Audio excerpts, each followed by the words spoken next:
સૌર પરિવારમાં આપણી પૃથ્વી અજોડ છે. પૃથ્વી એકમાત્ર ગ્રહ છે કે જેને અનુકૂળ તાપમાન, પાણી, હવા અને જીવન મળેલ છે, જે પૃથ્વીને મળેલ અમૂલ્ય ભેટ છે. સામાન્ય રીતે આપણે જાણીએ છીએ કે પૃથ્વી તેના ઉદ્ભવ સમયે અગનગોળાના સ્વરૂપે હતી. આ અગનગોળો ધીરે ધીરે ઠંડો પડતાં કેટલાક તત્વોનું ક્રમશઃ પ્રવાહી અને ઘન સ્વરૂપમાં રૂપાંતર થયું.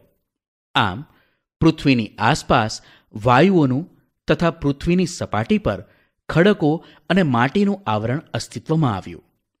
આ આવરણના વિશાળ ખાડાઓમાં પાણી ભરાતા મહાસાગરો બન્યા. આમ પૃથ્વીનું ચોક્કસ સ્વરૂપ રચાયું. પૃથ્વીના આવરણો. પૃથ્વીના મુખ્ય 4 આવરણો છે. 1. મૃદાવરણ, 2. જલાવરણ, 3. વાતાવરણ અને 4.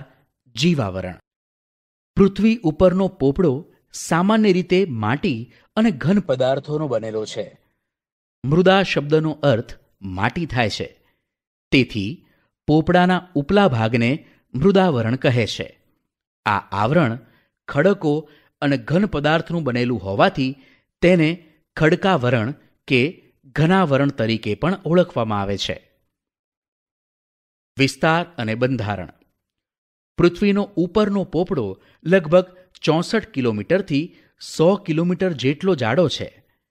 તેમાં મુખ્યત્વે એલ્યુમિનિયમ અને સિલિકા જેવા હલકા તત્વો રહેલા છે. ઊંડા સમુદ્રોમાં આ પોપડો પાતળો હોય છે. પૃથ્વી સપાટીનો આશરે 29% ભાગ મૃદાવરણે રોકેલો છે. આ ભાગ પર પર્વતો, ઉચ્ચ પ્રદેશો, મેદાનો વગેરે આવેલા છે. મૃદાવરણની સપાટીથી જેમ જેમ ઊંડે જઈએ તેમ તેમ તાપમાનમાં વધારો થતો જાય છે. સામાન્ય રીતે દર 1 કિલોમીટરની ઊંડાઈએ આશરે 30 ડિગ્રી સેલ્સિયસ તાપમાનનો વધારો થાય છે. આમ અહીં વધારે ગરમીને કારણે અંદરના ખડકો પણ પીગળી જઈ અર્ધપ્રવાહી ઘટ્ટ સ્વરૂપમાં ફેરવાઈ જાય છે. આ ખડકોના પીગળેલા દ્રવ્યને મેગ્મા કહે છે, જેમાં કેટલાક વાયુઓની હાજરી હોય છે.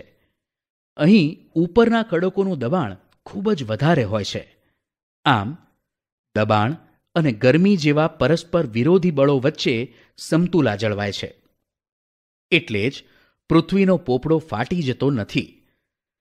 મૃદાવરણનો જીવાવરણ અને વનસ્પતિ જીવન સાથે ગાઢ સંબંધ છે.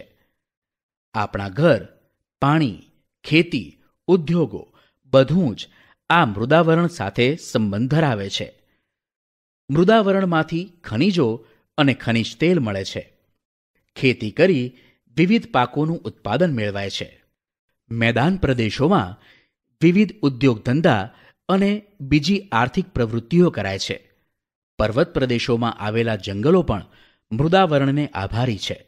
ટૂંકમાં એમ કહી શકાય કે આહારથી માંડીને આવાસ અને આપણા અસ્તિત્વનો પાયો એટલે જ મૃદાવરણ. પૃથ્વીની સપાટી પર ભૂમિ પ્રદેશ કરતાં પાણીના વિસ્તારનું પ્રમાણ વધારે છે. પૃથ્વી સપાટીનો જે વિસ્તાર પાણીથી ઘેરાયેલો છે તેને જલાવરણ તરીકે ઓળખવામાં આવે છે. પૃથ્વી સપાટીનો લગભગ 71% જેટલો વિસ્તાર જલાવરણથી ઘેરાયેલ છે. પૃથ્વી સપાટીનો આ વિસ્તાર એટલો વિશાળ છે કે એમાં ભૂમિખંડો પણ ટાપુ જેવા લાગે છે. પૃથ્વી પર વિશાળ જળરાશિ ધરાવતા મોટા જળ સ્વરૂપોને મહાસાગરો તરીકે ઓળખવામાં આવે છે, જે ક્રમશઃ પેસિફિક, એટલાન્ટિક, હિન્દ અને આર્કટિક મહાસાગર તરીકે જાણીતા છે. પૃથ્વી પરના મહાસાગરો ખૂબ વિશાળ અને ઊંડા છે. તેના તળિયે 10 થી 11 કિલોમીટર જેટલી વિશાળ અને ઊંડી ખાઈઓ છે. મહાસાગરોના તળિયે પણ પૃથ્વી સપાટી જેવા ભૂમિ સ્વરૂપો આવેલા છે. પૃથ્વી પર જે પાણી છે તેમાંથી 97% સમુદ્રમાં રહેલું ખારું પાણી છે. બાકીના પાણીનો આશરે પોણો ભાગ ધ્રુવો પર તથા હિમાલય જેવા બીજા ઊંચા પર્વતો પર બરફ રૂપે છે. જે પાણી પૃથ્વીના પેટાળમાં છે તે સરોવર અને નદીઓ રૂપે વહે છે. તેનું પ્રમાણ ખૂબ જ ઓછું છે. પૃથ્વી પર રહેતા જીવો અને વનસ્પતિને પાણી વિના ચાલતું નથી. જલાવરણનું અસ્તિત્વ એટલે જ સજીવ સૃષ્ટિનું અસ્તિત્વ. પૃથ્વી પરના વરસાદ માટેનો મોટા ભાગનો ભેજ સમુદ્રમાંથી આવે છે. સમુદ્રના તળિયે કિંમતી ખજાનાનો મોટો જથ્થો આવેલો છે. સમુદ્રના પાણીમાંથી મીઠું મળે છે. વળી તેના તળિયે મેંગેનીઝ, લોખંડ, કલાઈ વગેરે ખનિજો આવેલા છે. સમુદ્રો માનવીના પ્રોટીનયુક્ત આહારના ભંડારો પણ છે. સમુદ્રો કે મહાસાગરોના મોજા, પ્રવાહો અને ભરતીમાં પ્રચંડ શક્તિ રહેલી છે. તેને નાથીને વિદ્યુત શક્તિ મેળવી શકાય છે. મહાસાગરો જળ પરિવહનના માર્ગો બન્યા છે. વિવિધ દેશો સાથેના વેપારમાં પણ જળમાર્ગો વધારે અનુકૂળ રહ્યા છે. પૃથ્વીની ચારે બાજુ વીંટળાઈને આવેલા લગભગ 800થી 1000 કિલોમીટરની ઊંચાઈ સુધીના વિવિધ વાયુના આવરણને વાતાવરણ કહે છે. વાતાવરણને નરી આંખે જોઈ શકાતું નથી. વાતાવરણમાં વિવિધ વાયુઓ, પાણીની વરાળ, ધૂળના રજકણો, ઉલ્કાકણ, ક્ષારકણ તથા સૂક્ષ્મ જીવજંતુઓ ભળેલા હોય છે. વાતાવરણ રંગ, ગંધ અને સ્વાદરહિત હોય છે, તેમજ પારદર્શક હોય છે. વાતાવરણમાં વાયુ, પ્રવાહી અને ઘન તત્વોનો સમાવેશ થાય છે. તેમાં આવેલા વિવિધ વાયુઓમાં nitrogen, oxygen, ozone, carbon dioxide વગેરે મુખ્ય છે. પૃથ્વીની સપાટી નજીકનું આવરણ ઘટ્ટ છે, જ્યારે પૃથ્વીની સપાટીથી ઊંચે જતાં હવા પાતળી થતી જાય છે. જુઓ, અહીં વાતાવરણમાં રહેલા મુખ્ય વાયુઓનું ટકાવારીમાં પ્રમાણ દર્શાવ્યું છે. પૃથ્વીની સપાટીથી જેમ ઊંચે જઈએ તેમ વાતાવરણના મોટા ભાગના વાયુઓનું પ્રમાણ ઘટતું જાય છે. કાર્બન ડાયોક્સાઇડ વાયુ ભારે હોવાથી હવાના નીચલા સ્તરમાં તે વધારે પ્રમાણમાં છે અને ઉપર જતાં ઓછો થઈ જાય છે. કાર્બન ડાયોક્સાઇડ આશરે 20 કિલોમીટરની ઊંચાઈ પછી, ઓક્સિજન આશરે 110 કિલોમીટરની ઊંચાઈ પછી અને નાઇટ્રોજન આશરે 130 કિલોમીટરની ઊંચાઈ પછી ઓછા થતા જણાય છે. ખૂબ ઊંચાઈએ જતાં તો માત્ર હાઇડ્રોજન અને હિલિયમ જેવા હલકા વાયુઓ જ જોવા મળે છે.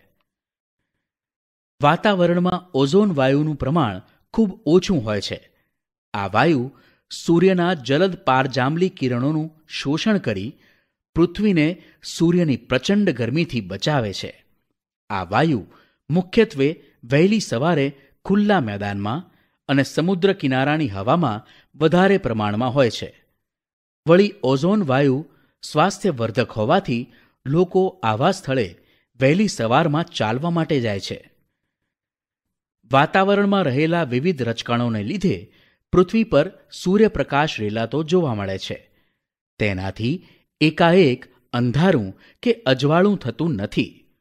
સૂર્યોદય પહેલાં ઉષાકાળ અને સૂર્યાસ્ત પછી સંધ્યાના આકાશી રંગો આ રજકણોને આભારી છે.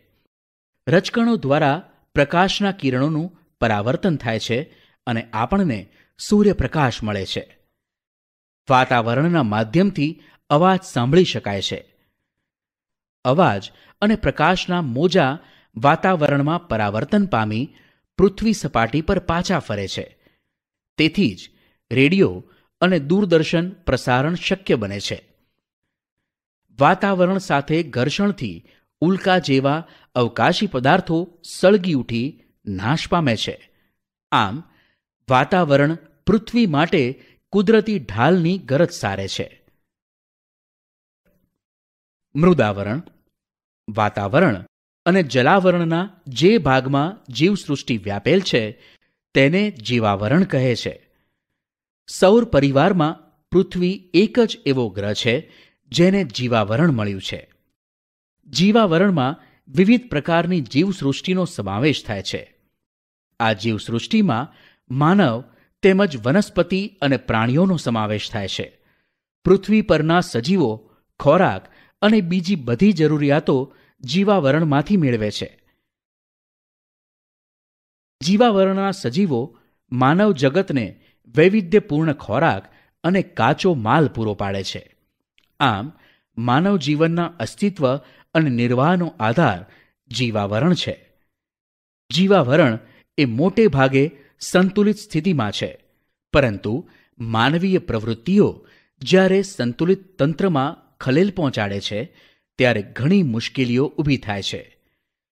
પર્યાવરણનું શોષણ કરી કરાતા વિકાસને પરિણામે કુદરતી પોષણ કડી જોખમાય છે. આવી સ્થિતિ માનવ અને પર્યાવરણ માટે હાનિકારક છે.